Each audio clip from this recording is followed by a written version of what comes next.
You ever get that feeling in your gut, like something's off? Not panic, not fear, just quiet alarm. That's how I felt the night Melissa told me she had a surprise. We were sitting on the couch, her legs draped over mine like everything was perfectly normal. She was scrolling through her phone, as always, replying to her followers, smiling at DMs I wasn't supposed to notice. I was halfway through a documentary about forest fires, something real, something grounded. And then she said it. I signed us up for something fun, she said, still not looking up. I muted the TV. Like what? Her smile was instant. Too instant. A show. A daytime talk show. You know the one, the heart share. I blinked. The one with the lady who always cries in the first 10 minutes? She laughed. Yeah, that one. Why? She shrugged, tossing her phone aside. They're doing a couples episode. Love stories. Unexpected proposals. That kind of thing. I thought we could use a little spark. Melissa was always into things that sparkled. Rings, cameras, ring lights, attention. At first it was endearing, then exhausting. And now? Now it felt dangerous. You know I hate that stuff, I said slowly. TV, strangers asking personal questions. That's not really me. I know, she said, laying her head on my shoulder. But maybe that's the point. I didn't answer, and she didn't push. That was her style lately. Drop the seed, let it grow on its own. But something about the way she said it, something was off. I didn't sleep that night. Not deeply. Melissa had changed in the last year. Her account blew up thanks to some fitness collab with a supplement company, and suddenly she was coaching women on how to build their dream life, while I handled dinner, taxes, and making sure our roof didn't collapse. The irony? I work in PR, specifically reputation recovery. I help people survive scandals, avoid media storms, clean up their digital messes. But at home, I let things slide. I thought, this is marriage. You ride the ups and downs. You give them space to grow. Turns out, she'd used that space to invite someone else in. I found out the next afternoon. Not by accident. I followed my instinct. I had a friend who worked in production, Kyle. He owed me a favor. I sent him a vague text. Melissa signed us up for the heart share. Think you could check the notes. He didn't respond for an hour. But when he did, it was a screenshot. The show outline. Segment, Breaking Free. Guest, Melissa Richardson. Surprise twist. Confession of affair, leaving husband, introducing new partner, Zachary B. On stage. Producer note. Play to audience sympathy. I was emotionally neglected, found myself elsewhere. My blood ran cold. Then hot. Then cold again. So that was the plan. She wasn't bringing me for a sweet surprise. She was bringing me for slaughter. For ratings. Melissa wanted to humiliate me. In front of America. And she had help. Zachary B. Zach Brandon, one of the producers. Of course. I'd met him once at a dinner she begged me to attend. I'd shaken his hand. Smiled. The man who was now helping my wife script a betrayal. I didn't confront her. I didn't storm into the living room and throw her phone across the wall. That would have made it easy. Predictable. A soundbite she could use. Instead, I played along. I said yes to the show. I smiled when she called me brave for stepping out of my comfort zone. And then I started building my own script. Step 1, collect receipts. Melissa was careful, but not perfect. I used the same PR tools I used for clients. Metadata scrapers, recovery software, reverse image searches. I found deleted texts. Voice memos to Z. A folder of selfies she took in his office, with post-it notes in the background that read, "Your turn next, kiss mark, and tell him soon." I recorded a phone call she made while walking in the backyard. She was talking to someone about how to pivot the narrative if he cries. She meant me. Step 2, get the footage. Call came through again. I asked if I could see the pre-interview they shot with Melissa. She's under NDA, he said. But between us, this is garbage. You deserve better. He sent me a link. I watched as Melissa sat in a makeup chair, smiling to someone off camera. He'll never see it coming, she said. He still thinks I'm trying to reconnect. Poor guy. The producer laughed. I just want to do this clean. Quick. Show people I'm not a villain. Of course, the producer said. We'll set it up so you're empowered. Like a woman taking charge. Exactly, she grinned. And Zach will come out right after, and we'll hug. And it'll be a moment. A moment, all right. I didn't cry. I didn't scream. I didn't throw up. I watched the video twice. Then again. Each time, it burned less. Each time, I became a little colder. Sharper. She wanted a story? I'd give her one. Over the next 4 days, I prepared like it was a PR crisis for a celebrity client. I printed out all the texts and emails. I burned a copy of the call recording onto a USB. I clipped together a highlight reel of her pre-show interview. And I got legal clearance from a friend of mine to show everything, as long as it wasn't defamation, which it wasn't. It was truth. By the night before the taping, I had a plan. She thought I'd walk on stage confused, then crumble as she announced her new life. Instead, I'd walk in knowing every beat. And I'd wait. Quiet. Calm. Let her say her piece. And then, I'd say mine. The studio wasn't as big as it looked on TV. Most things aren't. The lighting rigs hung low, casting that artificial warmth the cameras love. Rows of folding chairs were filled with audience members clutching coffee cups and nervous smiles. Most had no idea what they were about to witness. Melissa stood beside me in the green room, humming some upbeat pop song, while a production assistant adjusted her mic pack. She was glowing. Not in that natural, sun-through-the-window way. In that synthetic, over-polished kind of way. Like she'd been dipped in ambition and blow-dried until dry. "You look great," she said, glancing at me. I nodded. "So do you." She smiled, pleased. Maybe she thought I was too clueless to suspect anything. Maybe she thought she still had me under that old charm, the one that used to knock me sideways back, when we were both broke and she'd sneak into my lectures just to be near me. But that was a long time ago. Now she was playing a part. And so was I. "Remember," she said, reaching to smooth my collar. "Just follow the host's lead. Be honest. Vulnerable. America loves vulnerable." I gave her a small smile. "Sure." A knock came at the door. The PA peeked in. "You guys are up in 3. Melissa's face lit up like Christmas. She squeezed my hand, more for show than affection, and bounced slightly on her heels. "Let's make it memorable," she whispered. "Oh, we will," I thought. They led us through a corridor lined with framed photos of previous guests and viral moments. The hallway smelled like hairspray and nerves. The stage manager gave us our final cue. We stepped into the light. The host, Carla Fields, met us with open arms and a dazzling grin. "Ladies and gentlemen, please welcome Evan and Melissa Richardson." Applause. A spotlight. We sat on the signature plush chairs facing Carla, the titular heart chair set behind us like a therapist's throne. The crowd was warm. They always were at first. They'd come expecting feel-good drama. A love story with maybe a twist, maybe some tears. Nothing they couldn't digest with lunch. "So," Carla said, beaming. "Melissa reached out to us with something special. But before we get to that, Evan, tell us, how did you two meet?" I gave the story she expected. "College. Coffee shop." She stole my seat. I let her keep it. We talked for hours. It was true, technically. But I left out how we used to dream about writing books together, how she'd read my draft poems like they mattered. That part of her was long gone. Carla smiled. "Beautiful. And Melissa, what made you decide to come on the show today?" Melissa glanced at me, then at the audience. Her tone changed, slower, softer, like she was stepping into character. "Well, I've been doing a lot of growing this past year. A lot of reflecting. And I realized that sometimes love needs bravery." "Bravery." Right. She took a breath, perfectly timed. I could almost hear the inner monologue. This was her stage, her arc, her transformation. "And sometimes," she continued, "bravery means being honest, even when it's hard." Carla leaned forward, sensing the turn. Melissa's voice dropped a notch. "I love Evan. I'll always care about him. But I've changed. And I've met someone else." There it was. The beat, the gasps, the murmurs. Carla placed a hand over her heart. The audience turned toward me like I might break. Like I might cry. That's what they expected. I gave it 3 seconds. Then I cleared my throat. "That's a beautiful speech, Melissa. Very polished." Her smile flickered. "Evan, I'm sorry. I didn't want it to be this way." "You didn't." I leaned back, casual. "Because from what I saw in the pre-interview footage, you were pretty excited about it." Her face froze. Carla blinked. "I'm sorry, what footage?" "Oh, I got sent a copy," I said, pulling a USB drive from my pocket. "Would you mind playing it for the audience?" The tech crew hesitated. Melissa turned pale. "Evan, what are you doing?"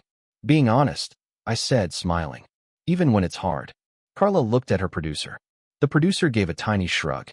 Maybe they thought it was just some cheesy montage. The clip started rolling. Melissa, in a makeup chair, giggling. "He'll never see it coming." Audience, quiet. Melissa again. I just want to do this clean. Quick. Show people I'm not a villain. Laughter. Her voice. Zach will come out after, and we'll hug. It'll be a moment. Silence. Real silence. That uncomfortable kind that comes when the mask falls off. Carla turned to her. Melissa, is that? But I wasn't done. I reached into my jacket and pulled out a folder. While we're being vulnerable, here's a timeline of her affair. DMs, calls.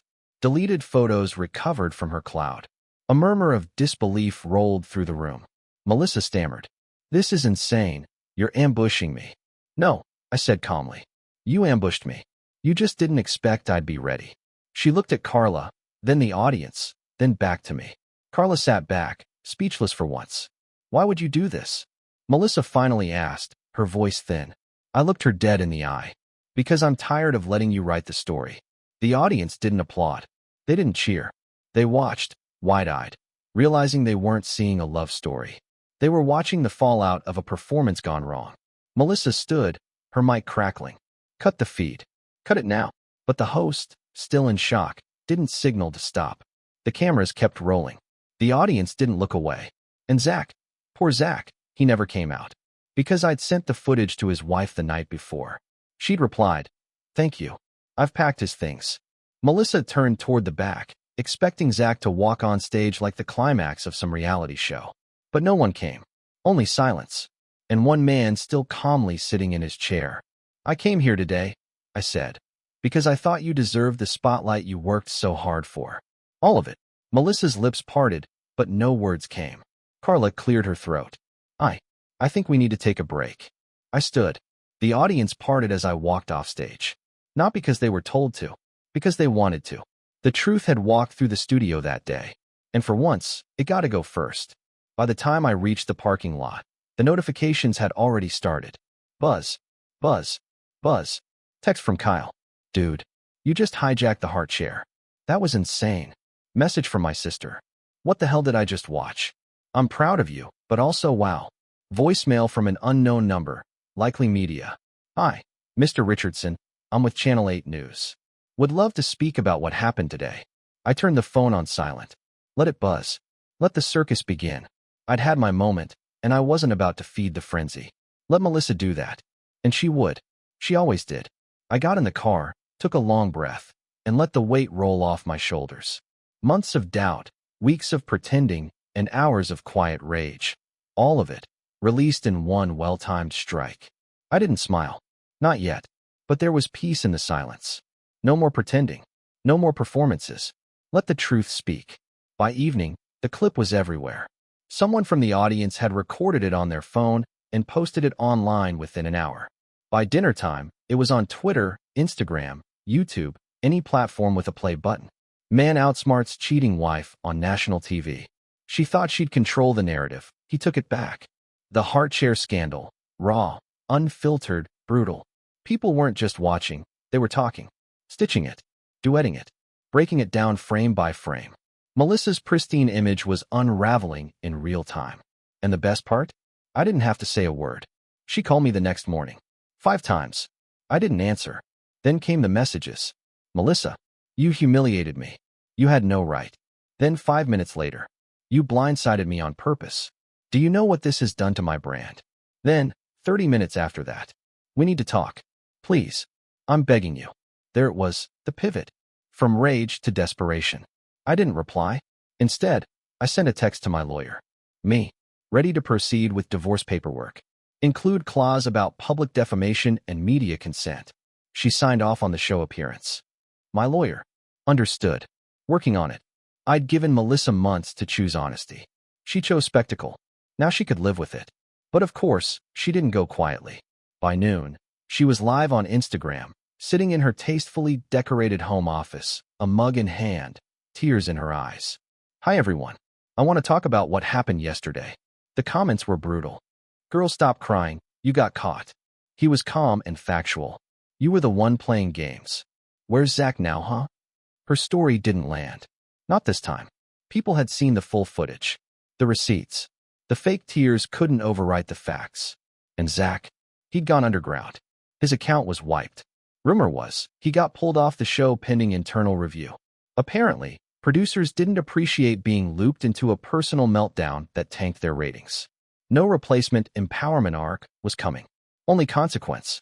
That night, I finally opened the bottle of bourbon my brother gave me for my birthday last year.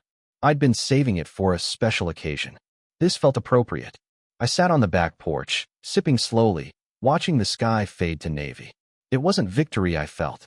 It was closure. Melissa had always believed that narrative was more powerful than truth. That with the right spin, the right filters, the right lighting, she could shape reality. But reality doesn't care about your edits. It comes for you anyway. A few days passed. My lawyer sent over the preliminary paperwork. Clean, firm, and fair. I signed. Melissa hadn't contested anything yet, but that wouldn't last. Her manager would try to save what he could. Maybe pivot her to the healing after heartbreak audience. Maybe rebrand her as a cautionary tale. Not my problem. I stayed offline.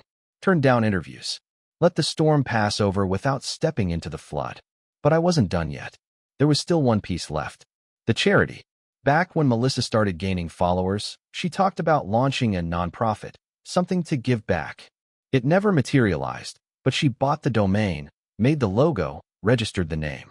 The name was still available. So I bought it, and I launched it. The Honest Start Foundation. A real nonprofit, helping women recover from toxic relationships and regain financial independence. Legit paperwork. Real outreach. I partnered with local shelters and financial literacy programs. Why? Because her brand had always been built on talking about empowerment. I decided to actually do it. I wasn't just removing myself from her world. I was replacing the fake version she sold with something real. On the 7th day, she showed up at my apartment. I opened the door to see her standing there in oversized sunglasses, a hoodie, and visible exhaustion. "You changed the locks," she said. I nodded. That's what people do when they live alone. She took off the glasses. Her eyes were bloodshot. I made a mistake. I didn't answer. I was scared, she went on, of losing momentum, of becoming irrelevant. Zach said the show would be. I don't care what Zach said. I cut in. You brought me on stage to embarrass me, to rewrite our story for views. You made that choice. Not out of fear. Out of calculation. Her mouth trembled. I didn't think you'd turn it around on me. I looked her in the eyes. That's because you never thought I'd stop letting you narrate everything. She wiped her face. So that's it. That's it, I said. You can sign the papers or fight me in court. Either way, we're done. She hesitated, then turned to leave. No dramatic goodbye. No second act. Just the sound of retreating footsteps. And quiet. Beautiful, honest quiet. 2 weeks passed. That was enough time for the initial wave to crash and settle. The show aired in full once, late at night. The producers tried to edit it, trim it, soften it. But by then, the raw clip had already gone viral. No amount of editing could change what people had seen with their own eyes. Melissa went silent after her failed livestream. She posted once, a generic, taking time to heal graphic with muted colors and a flower emoji. But comments poured in too fast, too harsh. She deleted it within the hour. I didn't keep tabs. People sent me things, sure. Clips, comments, screen grabs. But I wasn't scrolling through the wreckage like some vulture. I'd made my statement. The rest would take care of itself. I poured myself into work. My clients appreciated the focus. I took on a new crisis case for a restaurant chain, buried myself in spreadsheets, strategy memos, stakeholder calls. Unlike emotions, numbers made sense. People made sense too, if you stopped believing in fairy tales. And then one morning, I got an email with a subject line that made me pause. Sponsorship termination, Fitwell Naturals XM, Richardson. I opened it. A forwarded message. From one of Melissa's former brand partners. Someone had CC'd my firm by mistake. The body was simple and brutal. Due to ongoing negative brand exposure and breach of conduct outlined in the affiliate contract, Section 7.2, Moral Representation Clause, we are terminating our collaboration with Melissa Richardson effective immediately. All pending payments frozen. There it was.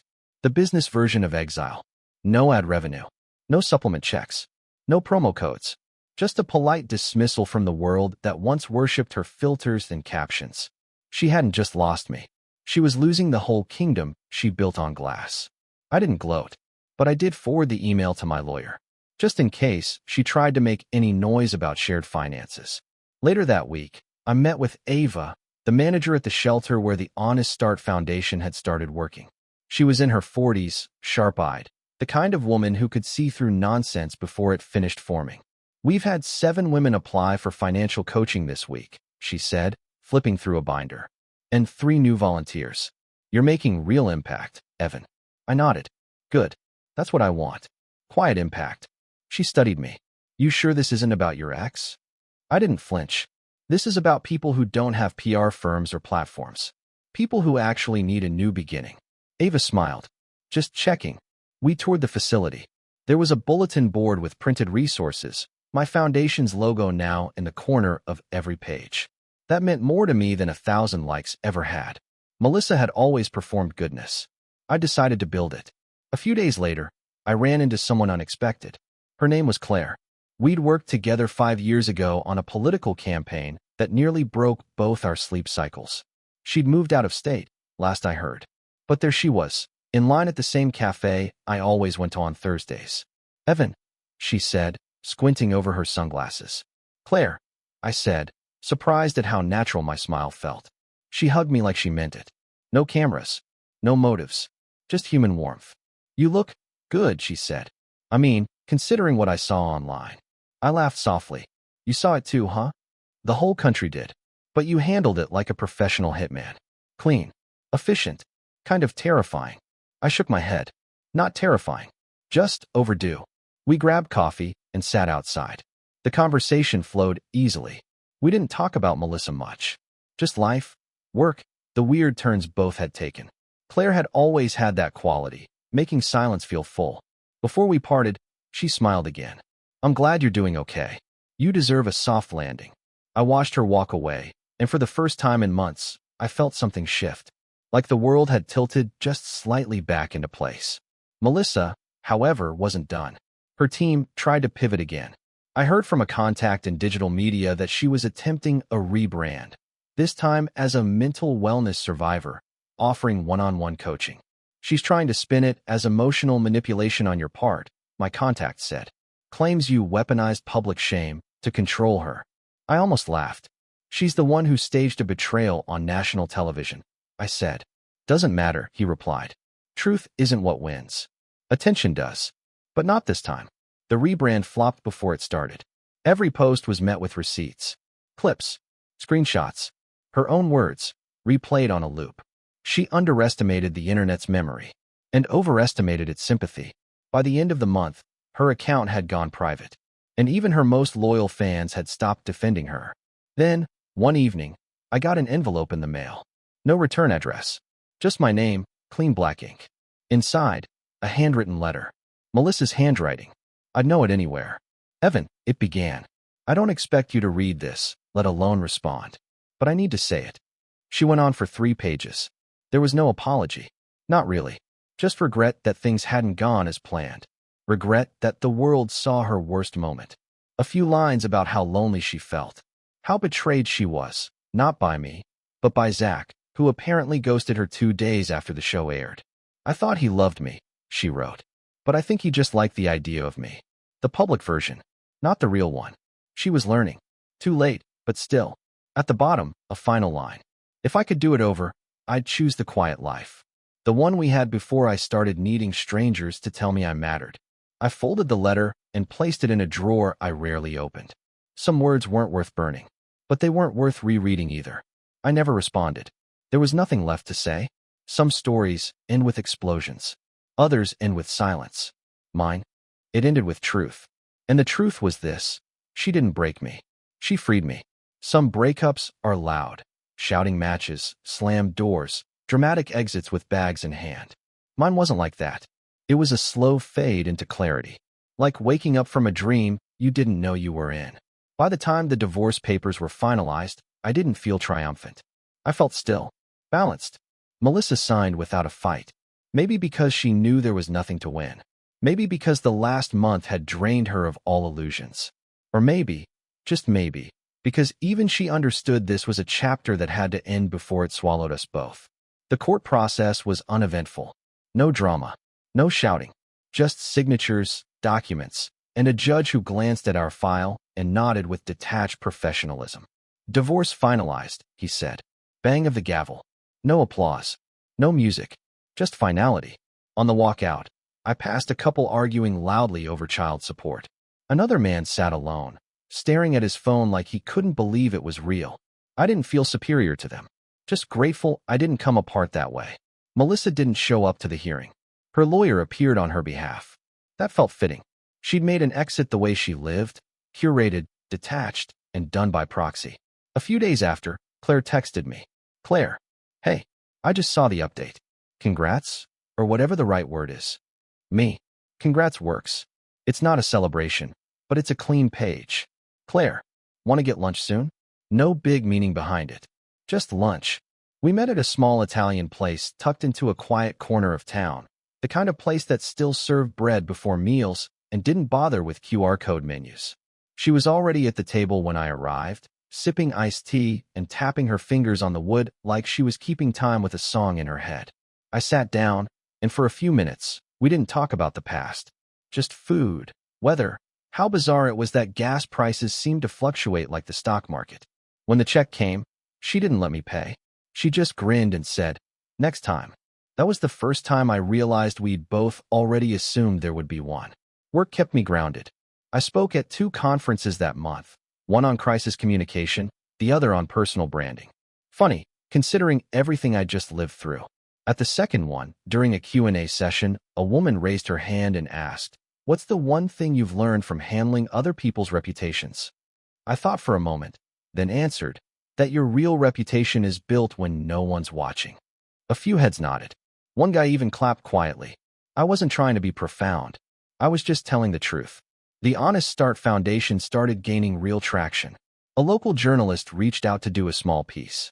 I hesitated, not wanting to drag up the Melissa situation again, but she promised it would focus on the work, not the drama. The article came out a week later, titled, From PR to Purpose: How One Man Turned Crisis into Compassion. It featured interviews with Ava, some of the volunteers, and a few women who had gone through the financial coaching program. The feedback was humbling. People donated. One woman sent a handwritten card saying the article made her feel like maybe there's hope for good men after all. I kept that card on my desk, not because I believed I was a good man, but because I believed in trying. One Saturday morning, I drove out to the lake. Not for any big reason. I just needed quiet. The same lake Melissa and I used to visit early in our relationship, before everything was about likes and brand deals. Before every moment had to be filmed, filtered, and captioned. I sat on the same bench we used to sit on. Same view, same breeze. But this time, I was alone. And for once, that didn't feel like a punishment. I brought a notebook. Not a laptop, not a phone. Just paper and pen. I wrote down 3 questions. 1. What do I want that isn't about anyone else? 2. Who am I when no one is watching? 3. What do I still need to let go of? I didn't have all the answers, but I wrote anyway. And somewhere between the first and second page, I realized something. I hadn't just lost a marriage. I'd lost a version of myself that clung to comfort, even when it became a cage. And now? Now I had room to rebuild. That night, Claire called. Not a text. Not a DM. A real call. You busy? She asked. No, I said. Just finished talking to myself in a notebook. She laughed. Sounds productive. Surprisingly, yeah. Want to do something unproductive? Define unproductive. Come over. I made too much pasta. And I bought one of those stupid wine bottles with a label that says, let it flow. I regret it, but it's open. I paused for half a second. I'll be there in 15. Her apartment was simple. Books everywhere. Plants thriving. A blanket on the couch that didn't match the decor, but clearly mattered more than aesthetics. We ate. We talked. We laughed more than I expected. At one point, she looked at me and said, you know, I never asked, but are you okay? Like really okay? I thought about it. And for the first time in a long time, I didn't have to fake the answer. I think I'm getting there, I said. She nodded. That's the only direction that matters. We didn't talk about Melissa.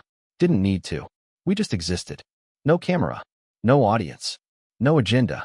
Just 2 people, breathing in the quiet. Later, as I drove home under the glow of streetlights and silence, I thought about how Melissa used to say that stillness was boring, that silence made her feel irrelevant. But to me, that night, silence felt like peace. And peace, real peace, was never boring. It was earned. It had been 3 months since the show aired. 3 months since the letter. 3 months since Melissa's name stopped appearing in my notifications, my inbox, and my life. People still remembered, sure. Sometimes I'd walk into a store or a restaurant and catch someone staring just a little too long. Once, a barista asked me if I was that guy from the heart chair. I smiled and said, not anymore. And that was the truth. Because the version of me she tried to define, tried to trap on camera, that man no longer existed. She'd built him from projection and performance, just like she built her image. But when the script collapsed, so did the illusion. And what was left? Me. Just me. And I was finally okay with that. Claire and I didn't rush anything. No declarations, no expectations. We met up a few times a week, sometimes for dinner, sometimes just to walk. Conversations stayed light, comfortable. One evening, we sat at her place watching a terrible documentary about alien abductions, and during a particularly ridiculous reenactment, she laughed so hard she nearly choked on her wine. I watched her, really watched her. No camera, no pretending, no angle. Just her, alive in the moment, not trying to be admired, just being. And I realized how unfamiliar that kind of connection had become to me. How much I missed it. I didn't say anything that night, but something inside me shifted again, this time quieter than before. I was no longer trying to outrun what happened. I was just trying to be present for what came next. At the foundation, Ava pulled me aside one morning. There's a reporter who wants to do a follow-up, she said. Different angle this time. Wants to talk about the work, not the man behind it. I raised an eyebrow. Not another viral piece? No. Community magazine. Print only. Her name's Elena. Old school. I nodded. Fine. Set it up. Elena came in with a tape recorder and a notebook, not a single camera. She asked thoughtful questions, took notes without interrupting, and only mentioned Melissa once, offhand, as background. I'm not here for gossip, she said. I'm here because people are getting help. That's the story. For the first time, I believed her. The article came out a week later. It was titled, Starting Over Isn't Just a Slogan. The honest work behind the honest start. It talked about the programs we'd developed, the volunteers, the success stories. My name was in it, but not in bold. Just a part of the system. And I liked it that way. One evening, after a foundation board meeting, I walked out into the parking lot and found Melissa standing by my car. It took me a moment to recognize her. She looked small. Not physically, but something in her posture. Shoulders forward. Eyes tired. A far cry from the woman who once strutted through gyms and red carpets with a phone in one hand and ambition in the other. She gave a faint smile. Didn't think you'd still drive this car. I like what works, I said. Something wrong? No, she hesitated. I just wanted to talk. I considered it, then leaned against the driver's side and waited. She took that as permission. I've been trying to figure out what I'm supposed to do next, she said. Everything I built, it's gone. I didn't answer. I tried launching something new, but no one cares. Even the people who said they believed in me, gone. She looked down. Zach never apologized. Just vanished. Blocked me on everything. I guess we were both using each other. Still, I didn't speak. She finally met my eyes. Are you really okay? Or just pretending to be okay? I looked at her for a long time. And then I said, calmly, clearly, I stopped pretending a while ago. She nodded slowly. I miss that version of us. The one before all of this. There was no version of us where honesty survived, I said. You didn't just leave. You rewrote me into the villain of your story. Then were surprised when the audience didn't clap. She swallowed. I didn't think you'd fight back. I didn't fight. I told the truth. She was quiet for a moment. So that's it. We're just strangers now. No, I said. Strangers have potential. We had history. And you burned it. She looked like she might cry, but stopped herself. Maybe for the first time in her life, she understood that tears don't work on everyone. I guess I just wanted you to say something, she whispered. I already did, I said, unlocking my car. On national television. I got in. She stepped back, and I drove away. No dramatic music. No lingering looks. Just closure, as clean and final as paper catching flame. 3 months turned to 6. The world moved on. People forgot, like they always do. And I let them. I stopped being that guy from TV. I became Evan again. Man, worker, friend, maybe something more, eventually. Claire and I went on a short trip upstate. No posts. No announcements. Just two people exploring trails, eating roadside pie, and watching rain through a motel window. She held my hand once while we waited in line for coffee, just slipped her fingers through mine without looking. And that simple, quiet gesture, after all I'd been through, meant more than any grand speech ever could. One night, as we sat on a park bench watching a dog chase fireflies, she turned to me and asked, "Do you ever think about what would have happened if she hadn't taken you on that show?" I thought about it, then shook my head. No, because I'd still be pretending. Claire smiled softly. "I like this version of you." "So do I." And just like that, I knew the story was finished. Not because it had a perfect ending, but because I stopped needing one.